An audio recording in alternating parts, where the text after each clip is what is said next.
Olá pessoal, tudo bom? Estamos aqui para gravar mais um estudo da Palavra de Deus. Dessa vez é a Parashá Yitro dessa semana. E é um estudo muito gostoso porque fala sobre a lei de Deus. Por mais que a Parashá comece falando de Yitro, né, o sogro de Moisés, é um estudo da Palavra de Deus que eu gostei bastante de fazer e tem algumas pequenas revelações, sempre tem que ter alguma revelação.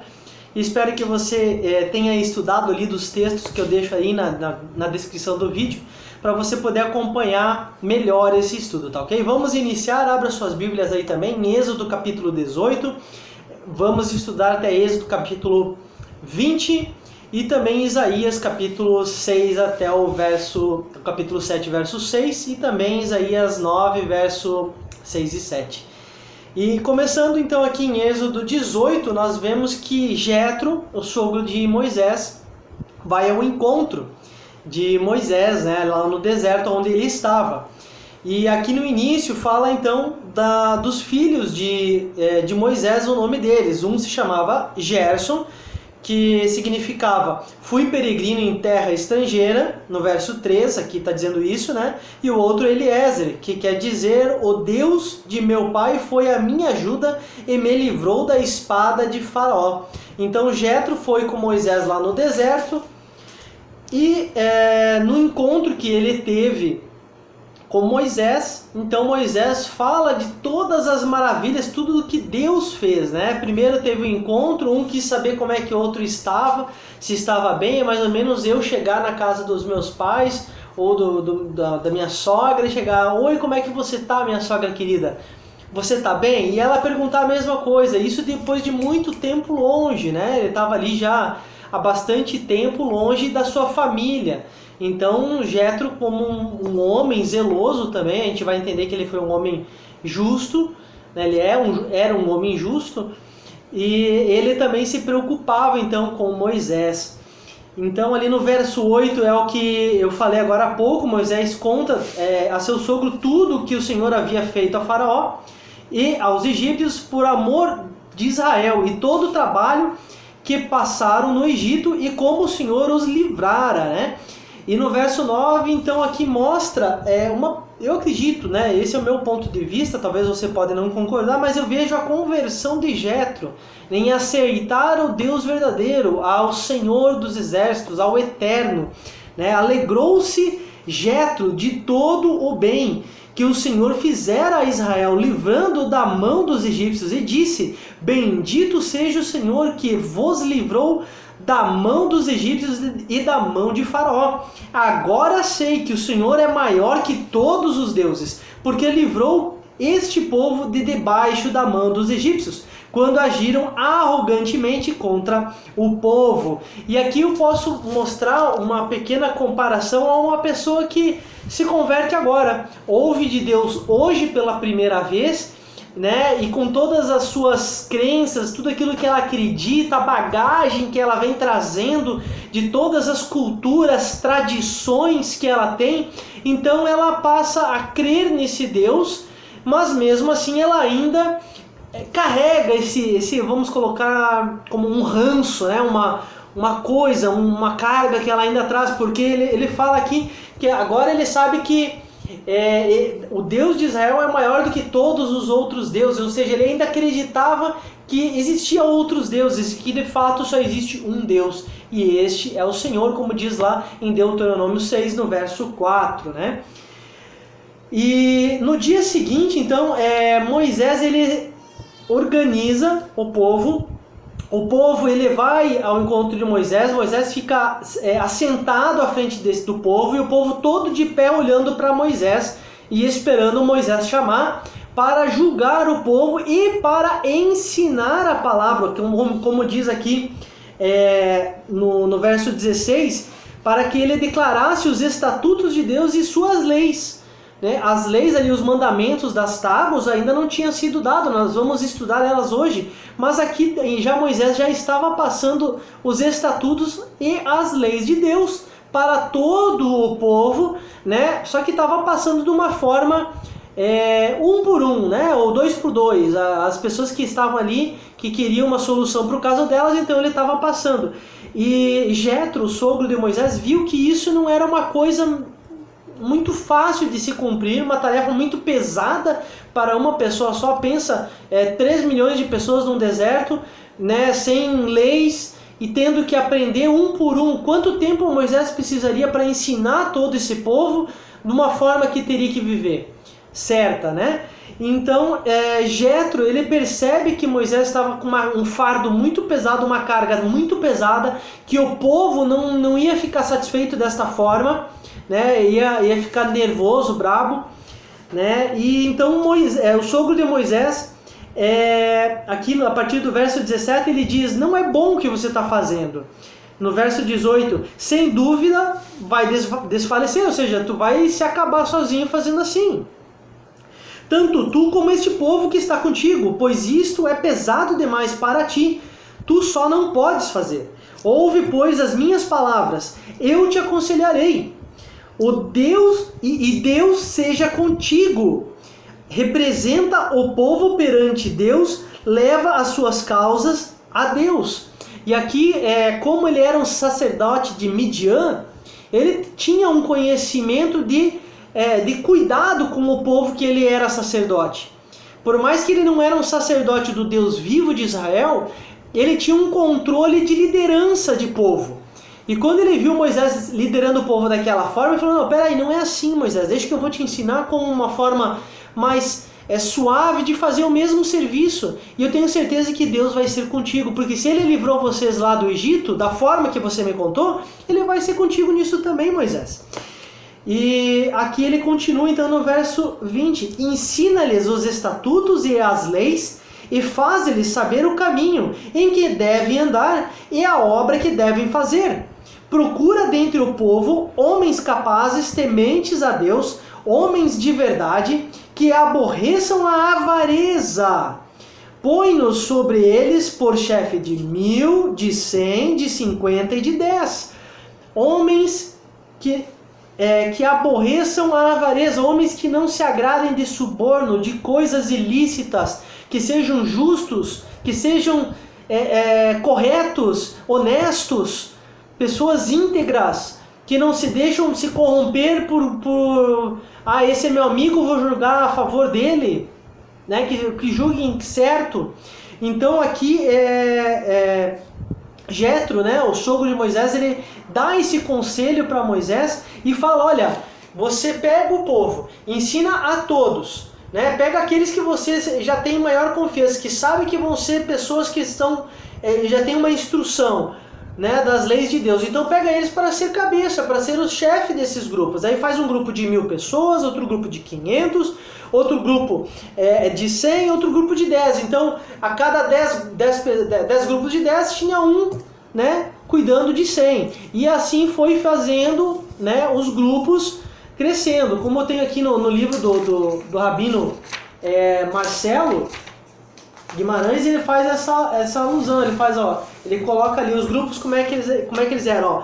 Um grupo de 10, né, então era chefiado por 10, então tinha 10 grupos de 10, que dava 500, então era chefia de 50, né, no caso.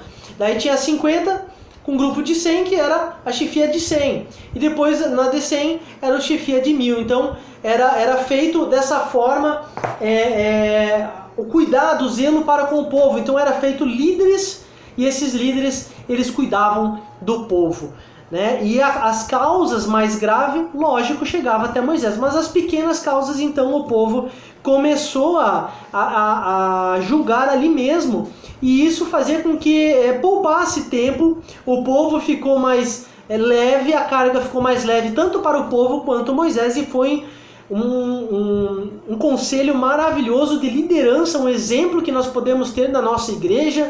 Você que vai em sinagoga, na sua sinagoga, né, nós poderíamos ter na nossa igreja, para cuidar das pessoas da nossa igreja, por exemplo, uma pessoa para liderar 10 pessoas, para cuidar dessas 10 pessoas, e cada 50, né, tem mais um líder, e assim indo, né, para que a nossa igreja tivesse um cuidado, um zelo maior, né, de ter uma pessoa acompanhando esses grupos. Eu achei isso um exemplo muito bom para nós hoje, nos nossos dias. Algo que é muito fácil de ser feito, e a gente vê em poucas igrejas isso acontecendo. Até tem lideranças, até tem pessoas que cuidam, mas é uma pessoa para cuidar da igreja inteira, muitas vezes, ou um pastor para cuidar de várias igrejas, e às vezes as pessoas acabam deixando de ser cuidadas, ter o zelo, né, da própria igreja, da própria comunidade, né? E aqui nós vamos partir para o capítulo 19,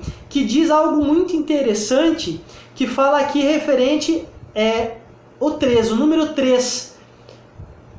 3 ele simboliza no judaísmo, na cultura hebraica, o número da mudança, né? Jesus ele ficou 3 dias morto e ressuscitou, ele veio para a vida, né? Ele nos dá a salvação, ele nos dá a vida eterna através de Jesus, de Yeshua, né? Então o 13 ele mostra mudança. E nesse capítulo 9 ele fala várias vezes do 3, né? No terceiro mês da saída dos filhos do Egito. Depois ele vai falar para se purificarem ao amanhecer no 3º dia, né? Fala que estejam prontos ao 3º dia. Então eu vejo que aqui era o momento da conversão do povo em massa a Deus, né? A gente vai ver aqui também no exemplo que o fogo chamegava no Monte Sinai, que a presença de Deus estava ali no monte, todo o povo temeu, ou seja, respeitou a Deus, né? Honrou a Deus com tudo que estava fazendo. E isso eu vejo também o que aconteceu quando foi o derramamento lá em Pentecostes, do que o Espírito Santo, né, o Espírito de Deus encheu todo aquele lugar, que a Shekinah de Deus encheu todo aquele lugar, né? Eu vejo uma comparação muito grande desse texto com Atos capítulo 2, quando foi a festa de Pentecostes, que a festa de Pentecostes ela comemora a Torá, a lei de Deus, né? Então eu vejo a mesma comparação que aconteceu lá, aconteceu aqui, né, nesse momento lá no Monte Sinai.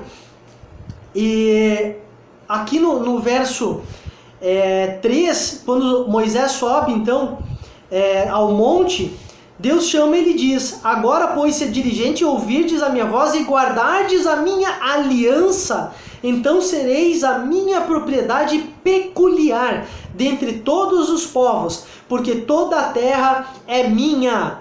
Vós me sereis reino de sacerdotes e nação santa. São estas as palavras que falarás aos filhos de Israel. Então Moisés chamou aos anciãos do povo, né, e expôs tudo que Deus falou. E aqui eu vejo que os anciãos do povo eram aqueles que cuidavam do povo, aqueles que Moisés instruiu para ser os guardiões de 10, de 50, de 100, de 500, de 1000, bem junto também com os sacerdotes ali que estavam da parte de Arão. Eu vejo que ele chamou todos eles e instruiu. E o povo respondeu: tudo que o Senhor falou, faremos. No verso 10, disse também o Senhor a Moisés: vai o povo e purifica-o hoje e amanhã. Lavem eles as suas vestes e estejam prontos para o 3º dia, porque no 3º dia o Senhor, à vista de todo o povo, descerá sobre o Monte Sinai. Então houve uma grande preparação do povo para aquele momento qual Deus ia se manifestar para toda a nação de Israel presente diante do Monte Sinai. E Deus deu ordens para que ninguém ultrapassasse a barreira. Foi feita uma demarcação em volta do monte e ninguém deveria subir, passar esse monte. E todos deveriam estar purificados. No verso 14, Moisés, tendo descido do monte ao povo, consagrou o povo e lavaram as suas vestes. Nós vimos isso muito no Apocalipse, no livro de Apocalipse, quando o Cordeiro de Deus ele lavou as vestes dos santos, né? Os santos se revestiram de vestes brancas, né? Como a neve. Então eu vejo que o povo se lavou, se purificou, né? Se limpou dos pecados. E aqui ele diz que ainda, olha, no verso 15, estáis prontos ao terceiro dia mais uma vez, e não vos chegueis à mulher, ou seja, não tenho nem relações sexuais nesse momento, porque é o momento que Deus vai se manifestar com tremenda glória para todo o povo. E ao amanhecer do terceiro dia, no verso 16, houve então trovões, relâmpagos e uma espessa nuvem sobre o monte, e muito forte clangor de trombeta, de maneira que todo o povo que estava no arraial se estremeceu, e Moisés levou o povo para fora do arraial ao encontro de Deus, e se puseram-se ao pé do monte. E aqui eu vejo mais uma vez essa referência que Jesus, quando ele veio, quando Yeshua veio, ele foi Deus conosco, ele foi Emmanuel aqui presente conosco, ele nos levou a sua lei, ele nos trouxe a lei de Deus, né? E ele nos quis levar até ao eterno, quis nos mostrar o eterno, como Moisés também fez, e puseram-no ao pé do monte para um encontro com Deus. E é a mesma coisa você precisa fazer. Eu estou aqui falando, mandando essa mensagem para você, gravando esse estudo, porque eu quero que você tenha esse encontro com Deus. Eu quero que você vá ao encontro com Deus, tenha esse temor, esse respeito, essa reverência para com Deus.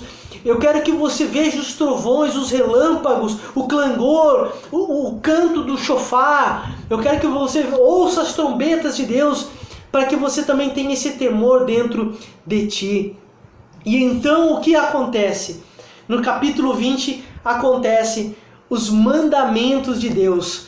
Então falou Deus todas estas palavras: eu sou o Senhor teu Deus, que te livrei da terra do Egito, da casa da servidão. Ou seja, Deus é aquele que te tirou do pecado, dos erros desse mundo. Até esse momento você não sabia o que era errado.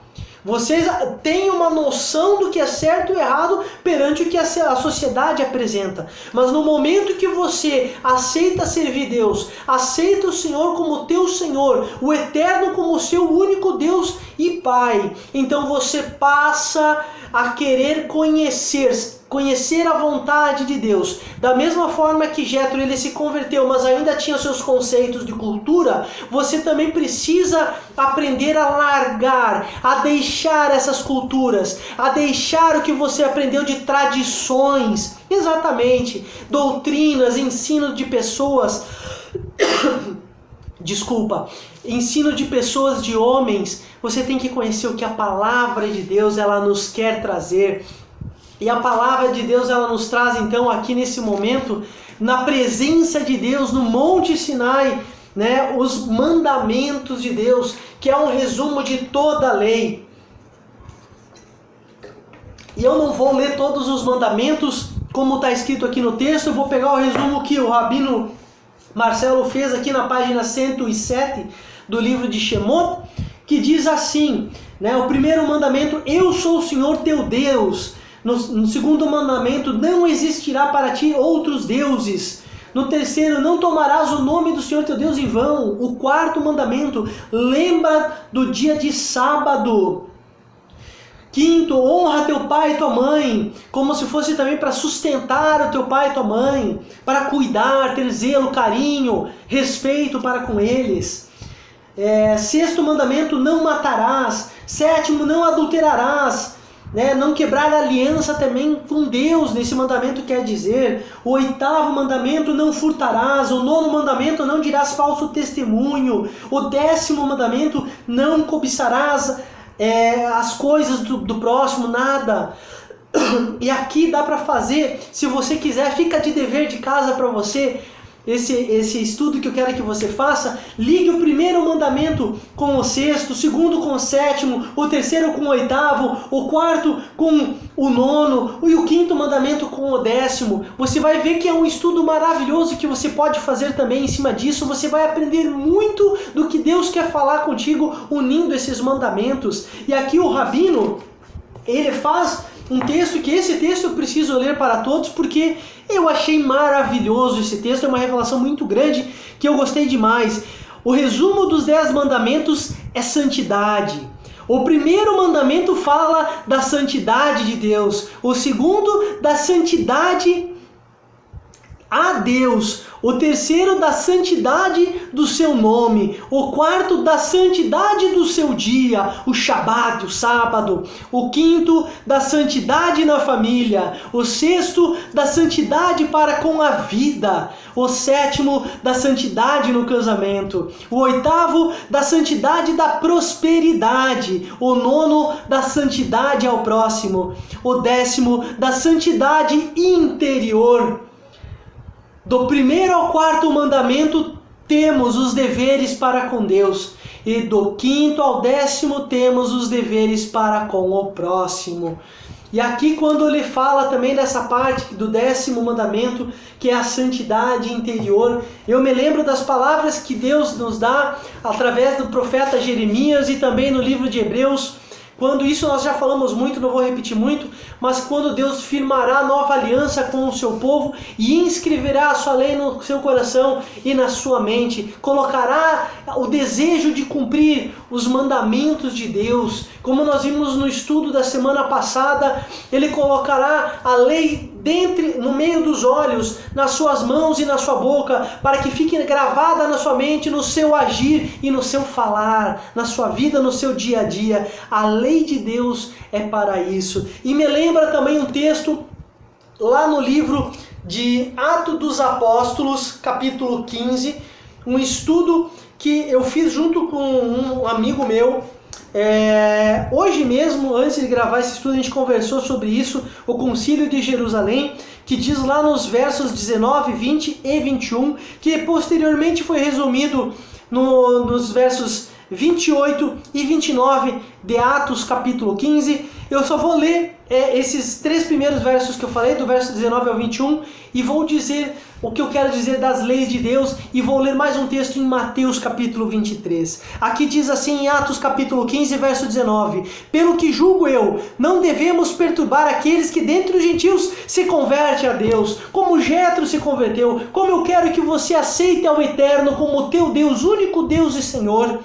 Mas escrevei-lhes que se abstenham das contaminações dos ídolos, bem como das relações sexuais ilícitas, da carne de animais sufocados e do sangue. 4 mandamentos aqui que a igreja gentílica como um todo, a maioria, não cumpre. E fala, tá vendo? Apenas Deus aqui está abolindo a lei de Deus, porque não precisa mais lei de Deus. E aqui no verso 21...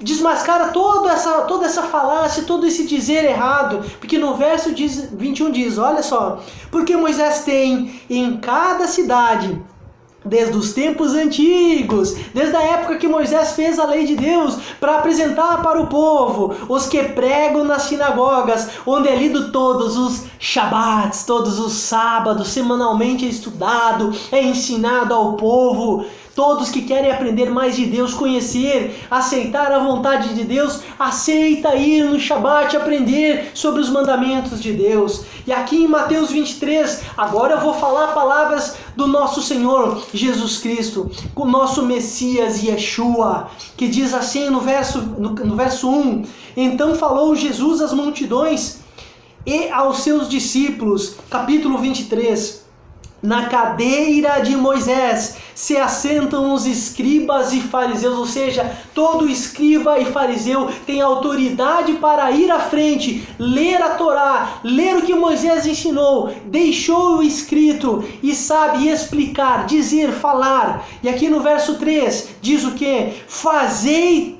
e guardai, pois tudo quanto eles vos disserem.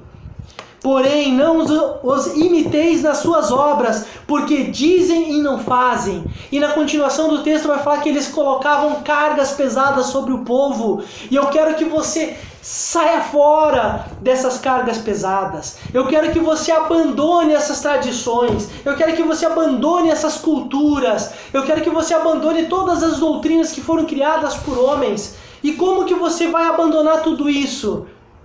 Conhecendo a Torá. Conhecendo a vontade do Eterno, para que você possa ter uma santificação, da mesma forma que o povo teve diante do monte, diante da Shekinah, da presença de Deus. O povo se purificou, se santificou, estava presente e Moisés teve essa revelação. E por fim, meus irmãos, eu não posso deixar passar 2 textos aqui da Haftará de Isaías, que diz aqui no capítulo 6, verso 8: depois disto ouvi a voz do Senhor, que dizia: a quem enviarei? E a quem há de ir por nós? Disse eu: eis-me aqui, envia-me a mim. Você precisa dizer essa resposta para Deus, para você aonde você está, na sua igreja, na sua sinagoga, no seu grupo religioso, aonde você se reúne com as pessoas.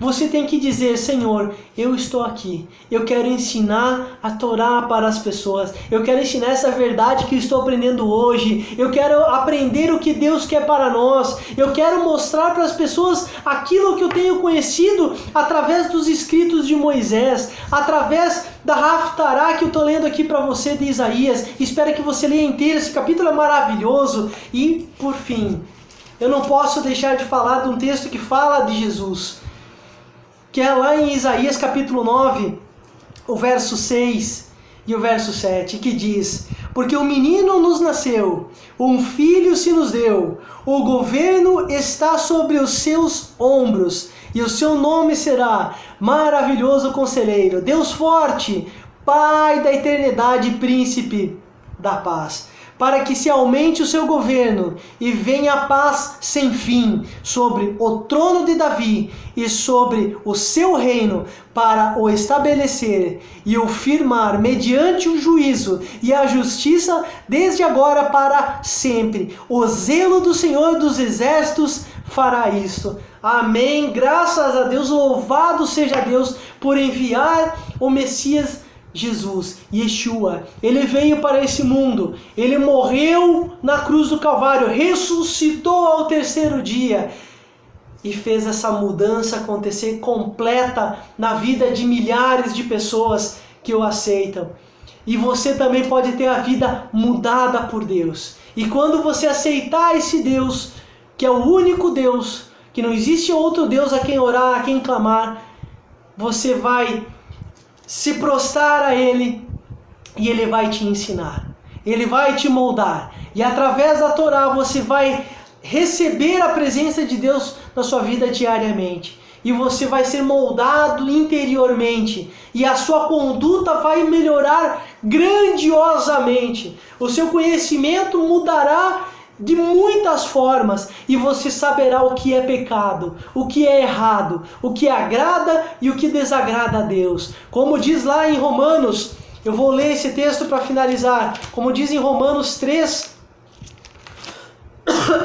no verso 20, só abrir aqui esse texto, Romanos 3, verso 20.